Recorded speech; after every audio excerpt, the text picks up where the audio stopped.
Hello, and welcome to the Week 7 lecture supplement for General Capstone. I'm your instructor, Melissa Stockham. This week we talk about stress and health, which is a pretty vast topic, and it's very timely these days. So without further ado, let's get right to it. When we talk about psychosomatic illnesses, what is a psychosomatic illness? It is a physical condition that has its manifestation or its origin in the mind. So, we when we talk about, forgive me, I hate talking on camera, so I'll make the best of it. But we talk about stress-related illnesses. One thing is we're very lucky to be living in the times we do when we talk about these things. Back in the day, we just kind of figured these things to be something called life, and so today we know to take better care of ourselves. So the first thing we talk about is we talk about stress. What is stress? Okay, for some of you, I know you're saying what isn't stress, but stress is the body's response to challenges placed upon it. Think back to prehistoric times when human beings were hunters and gatherers. We lived in a world where it was not particularly out of the ordinary for someone to be attacked by a grizzly bear or an alligator or something that has a physical threat to us. The stress reaction helps us in that situation, because what does a stress reaction do? It helps us to either meet the challenge or to get away from it, fight or flight. So we look at stress and we see it from that parameter. It begins to make sense. The problem is we don't live in a world like that today. Today our stressors are things like deadlines, or things like traffic, things that are certainly something that causes us a lack of comfort. However, it doesn't pose the physical challenge that a grizzly bear would. So for that reason, we have to handle stress as differently, because your body is still reacting like it did in those times. So that's one thing to consider. The man who discovered the stress reaction was a man named Hans Selye. He was a doctor, and he found that the body reacts in a certain way. And there's 3 stages to the stress reaction. First is alarm. Alarm is the presence of this stressor, the threat that's bothering you. Again, a deadline, someone yelling at you, bad traffic, a very long to-do list. There's a variety of things that can be the alarm. Resistance is how our body reacts to that stressor, how it meets that challenge. One thing to remember is that the stress reaction is one of the reasons why we see situations where a woman who weighs 110 pounds is able to pull a 2,000-pound car off a baby. And that's the kind of ability that it can produce. But again, that's something most of us don't have to do every single day. The problem is when that stress reactor, the resistance phase, keeps going and going unmanaged, then you see exhaustion. Then you start to see health problems. The number one killer of people over the age of 35 is heart condition. So it's something to consider. Another name that is very important, 2 names that are very important to our understanding the stress and what it does to the body, are Holmes and Rahe. Your book talks at length about Holmes and Rahe. Holmes and Rahe developed a scale of challenges, and each challenge, a life event or whatever, has a number by it. That is the index. The more of those, basically the idea behind the scale is the more of those high index things that happen to you in the course of a year, the more likely you are to get sick. So but one of the things Holmes and Rahe did find is that daily challenges like bad traffic or other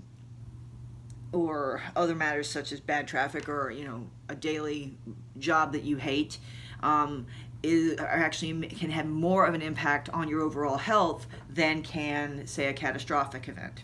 The scale goes from everything from, like, the Holmes and Rahe consider to be the most stressful thing, death of a spouse, all the way down to traffic tickets. So, and each one, death of a spouse is has an index number of 100. I think traffic tickets have like an index of like 12.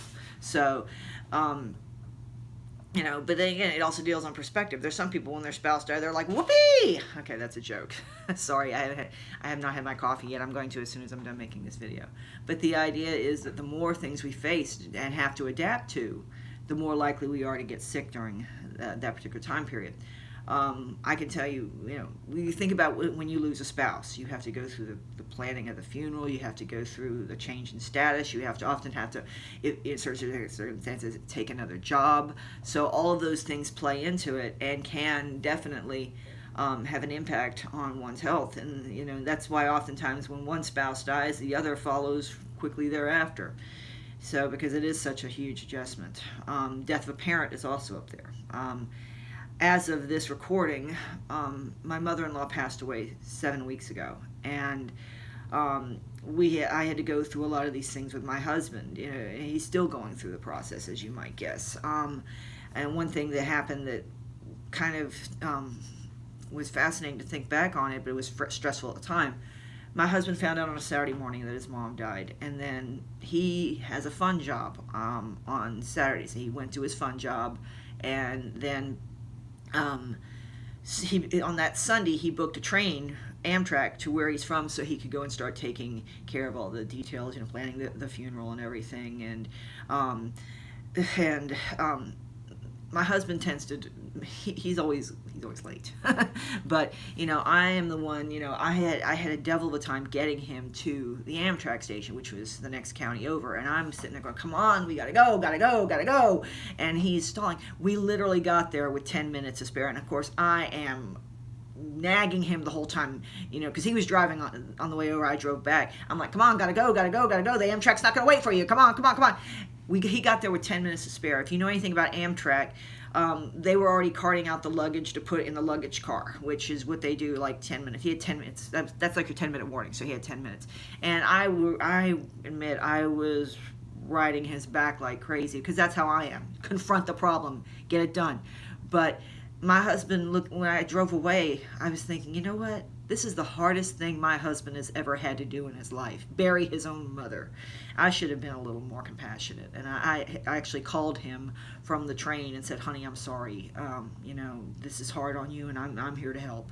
And so I flew up days later, and he was still dealing with it, but he tried to put a brave face on it. I'm actually very proud of him for that. But getting to the main topic of this, take care of yourselves, okay?